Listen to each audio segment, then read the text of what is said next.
Hello everyone and welcome to the lecture on Microsoft Entra ID. So this lecture will contain all these topics. What is Microsoft Entra ID? Entra ID authentication flow, which OAuth 2.0 flow, supported protocols, primary refresh token flow, Entra ID tenant structure, Entra ID users, group types, app registrations versus service principals, managed identities, Azure identity and organizational hierarchy, Microsoft Entra ID, license tier, feature comparison, conditional access, multi-factor authentication implementation, privileged identity management, identity protection, self-service password reset, and application proxy. So first topic, what is Microsoft Entra ID? Microsoft Entra ID is a cloud-native identity and access management service that handles authentication and authorization. It is the backbone for Azure, Microsoft 365, and third-party apps. Microsoft Entra ID was renamed from Azure AD, Azure Active Directory, on July 11, 2023. The rename was done to eliminate confusion between cloud-based Azure AD and on-premises Active Directory domain services. Only the branding changed with this rename. Features, APIs, sign-in URLs like login.microsoftonline.com, licensing, and service level agreements all remain identical. Microsoft Entra ID is part of the larger Microsoft Entra family, which includes ID governance, ID protection, external ID, and verified ID. Second topic, Entra ID authentication flow. Microsoft Entra ID functions simultaneously as an identity provider and a security token service. When a user accesses an integrated application, the app redirects to Entra ID authorized endpoint. The user authenticates using password, multi-factor authentication, or passwordless methods. Entra ID then evaluates conditional access policies and, upon success, issues JSON Web Tokens back to the application. 3 token types drive the entire system. First one, ID tokens prove user identity and contain claims like name, email, and roles. They are consumed by the client application. Access tokens grant access to protected APIs, carrying an AUD, audience claim, that specifies the target resource. They are consumed by the resource server. Refresh tokens obtained new access or ID tokens without re-authentication. They are valid for up to 90 days on a sliding window. A critical exam fact, the resource determines the token version. It could be v1.0 or v2.0, not the client or endpoint. Which OAuth 2.0 flow? So OAuth 2.0 handles the authorization. So here this flowchart shows how to choose the right OAuth 2.0 flow based on your scenario. So authorization code flow with PKCE, which is proof key for code exchange, is the recommended flow for all interactive scenarios. It covers web apps, single page applications, mobile apps, and desktop apps. Client credentials flow serves daemon and server-to-server scenarios with no user context. It does not issue refresh tokens. Device code flow handles input-constrained devices like smart TVs and command line interface CLI tools. On behalf of flow, so there is one more type of flow, and this preserves user identity through API chains. It is used when one API needs to call another API on behalf of the user. Implicit flow is deprecated. It has been replaced by authorization code plus proof key for code exchange for single page applications. Fourth topic is supported protocols. So first one is OpenID Connect. Then OpenID Connect layers authentication on top of OAuth 2.0 by adding the ID token. OpenID Connect is the recommended protocol for all modern applications. Adding the OpenID scope triggers OpenID Connect behavior.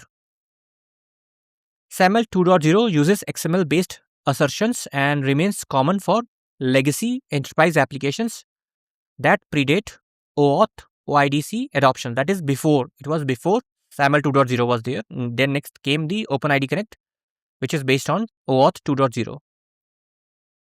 WS Federation is a legacy protocol primarily used with Active Directory Federation services. Fifth topic is primary refresh token flow.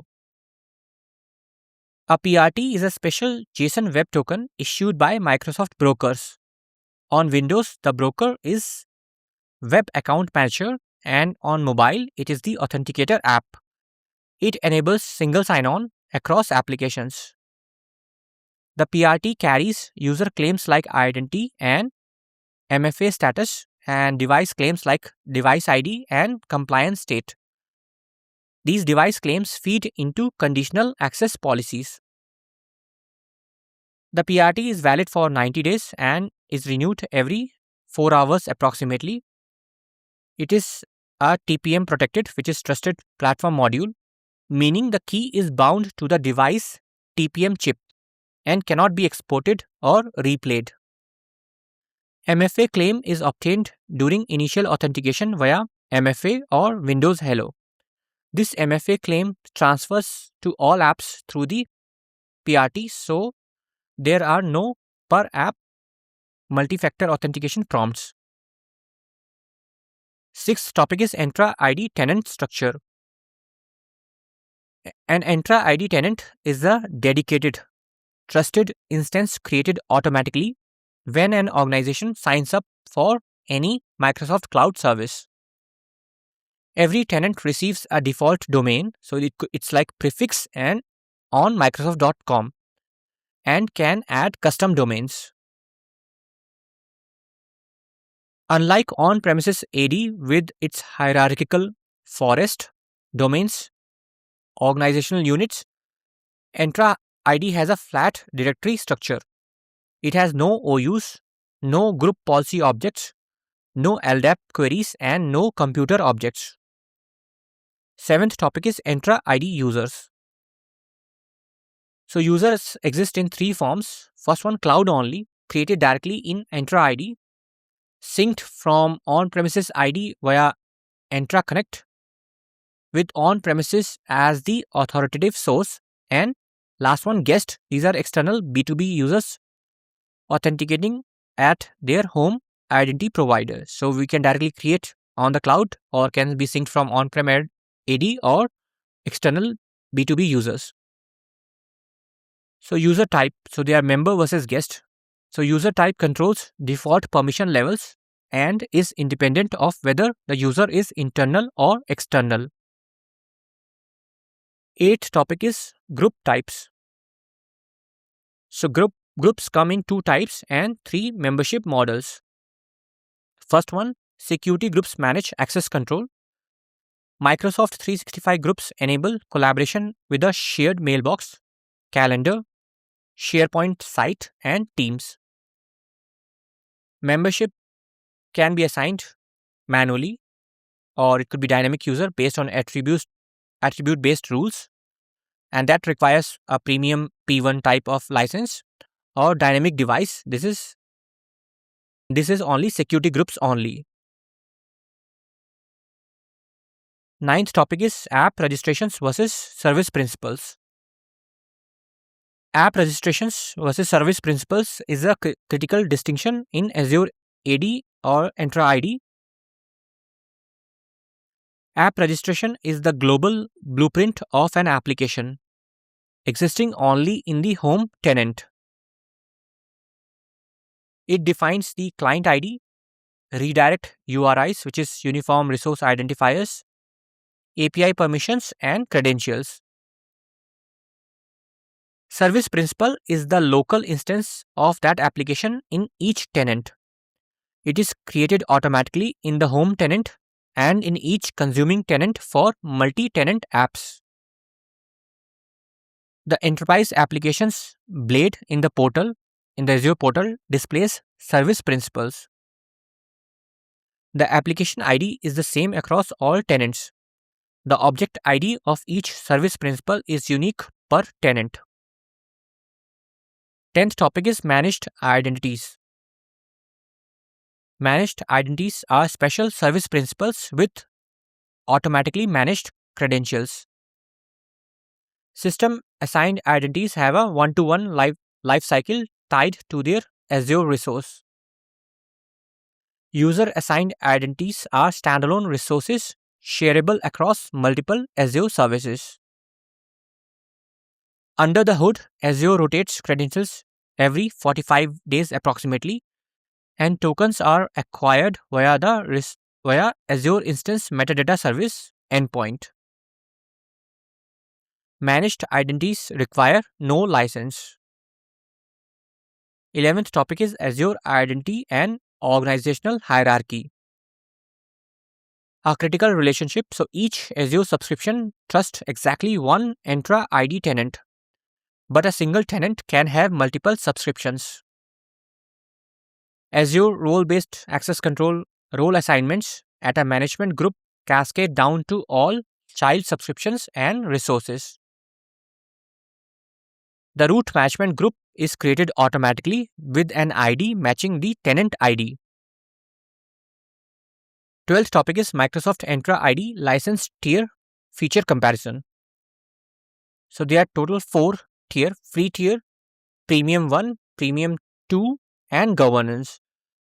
The free tier is included with any Microsoft Cloud subscription. It provides SSO single sign-on, managed identities, security defaults and basic self-service password reset. Next, P1 tier, this is premium 1, adds conditional access, dynamic groups, application proxy, self-service password reset, write back and admin units. Then P2 tier, premium 2 adds identity protection, privileged identity management, risk-based conditional access and access reviews.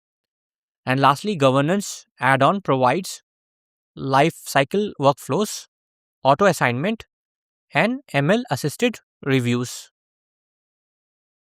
13th topic is conditional access.